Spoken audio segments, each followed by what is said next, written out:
Takpan natin guys. For 3 minutes, buksan na natin. Okay. Open na natin guys. Ayan. Wow!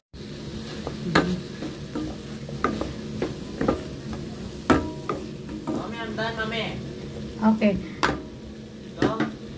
Nalagay tayo ng pambalasa guys. So, pambalasa, lagyan natin kaunti. Tsaka may black pepper na rin ito. Ayan. And then,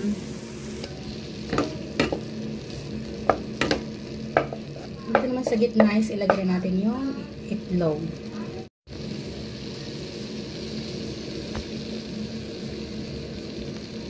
Tatlong pirasong itlog ang nilagay natin sa ating ampalaya. Black pepper.